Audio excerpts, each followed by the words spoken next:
Fala, torcedor, tudo bem com vocês? Alexandre Mota aqui ao lado de Daniel Farias. A gente para comentar o desfecho dessa 35ª rodada da Série A do Campeonato Brasileiro. Eu já adianto para você que agora, reta final de temporada, todo dia é dia de jogo de decisão, inclusive na segunda-feira. Se o torcedor tá achando que vai começar a semana tranquilo, não vai começar de jeito nenhum. Hoje temos dois jogos decisivos. E para passar a lista para vocês, 7 horas da noite temos Mirassol e Ceará. Jogo lá no Maião. O Ceará hoje, né, está ali na 14ª posição, 42 pontos, tem uma distância razoável para a zona de rebaixamento e enfrenta o Mirassol, que é simplesmente G4. É o quarto colocado, tem 60 pontos, tá já com a vaga garantida na Libertadores. E Daniel não perdeu nenhum jogo jogando ali diante do seu torcedor, jogando em casa.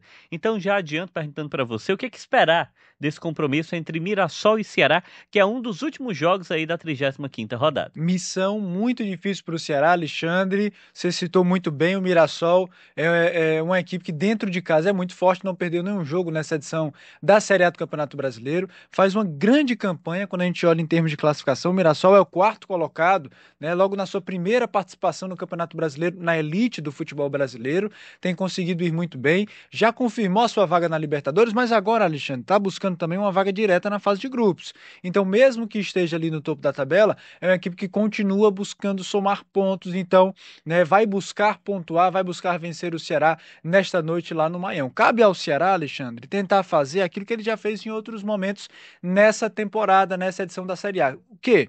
Surpreender adversários que eram tidos como favoritos jogando fora de casa. Será que conseguiu fazer isso, por exemplo, contra o Cruzeiro lá no primeiro turno? Cruzeiro que naquele momento estava muito bem, continua muito bem, na verdade, né? Tem o Caio Jorge, que é o artilheiro do Campeonato Brasileiro. O Ceará conseguiu mesmo diante de um Mineirão lotado, vencer o Cruzeiro. E mais recente, a gente cita o último jogo do Ceará como visitante, justamente contra o Corinthians, lá na Neoquímica Arena. Léo Condé mudou o esquema, colocou um time mais defensivo e a estratégia funcionou. O Ceará venceu por 1-0, gol do Galeano. Então eu acho que para o jogo de hoje, Alexandre, é tentar repetir essa mesma estratégia que já funcionou em outros momentos para o Ceará tentar se recuperar depois de um resultado negativo na última rodada. Vale lembrar que o Ceará entra em campo sem o Vina, que foi expulso no último jogo, sem Pedro Raul pelo acúmulo de cartões amarelos, e também o Fernando Sobral não viajou a São Paulo porque está no período ali de transição. Então são três desfalques, por isso se espera realmente um Ceará bem mexido, com uma estratégia diferente para tentar surpreender o Mirassol.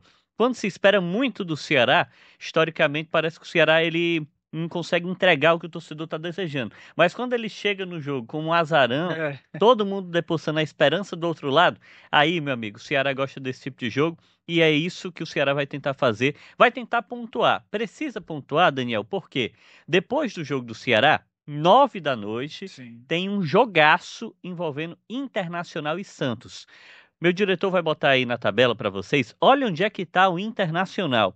O Internacional, nesse momento, meus amigos, é o 15º, tem 40 pontos. Ele está 2 pontos atrás do Ceará.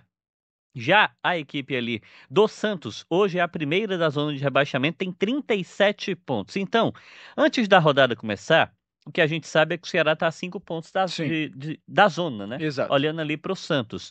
A grande questão, Daniel, é entender qual o melhor resultado para o time alvinegro.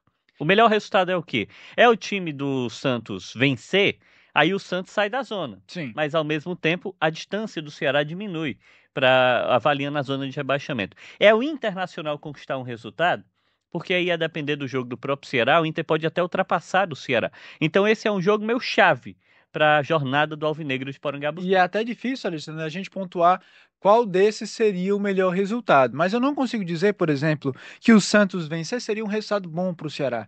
Alexandre, se o Santos vence, ele vai a 40 pontos, ele empata ali com o Internacional e ele empurra o Vitória mais uma vez para a zona de rebaixamento. Vitória teria ali 39 pontos. Caso o Ceará tropece, né, não consiga vencer o Mirassol, a distância do Ceará para a zona de rebaixamento, restando 3 jogos, seria de 3 pontos. E os jogos do Ceará são contra Cruzeiro, Palmeiras e Flamengo. Cruzeiro, Flamengo e Palmeiras, na verdade, nessa ordem. Então, assim, seria uma pressão muito grande sobre o Ceará, seria realmente algo muito preocupante. Então, eu diria para você que o cenário melhor talvez seria um empate entre as duas equipes ou até mesmo uma vitória do Internacional. Por mais que, no caso de uma vitória do Inter, o Ceará perdesse uma posição. Mas pensando pensando nessa conjuntura geral, eu acho que trazer o Santos de volta para fora da zona, né? O Vitória já conseguiu pontuar, venceu o Sport, seria um cenário realmente complicado, porque iria embolar ainda mais essa luta contra o rebaixamento.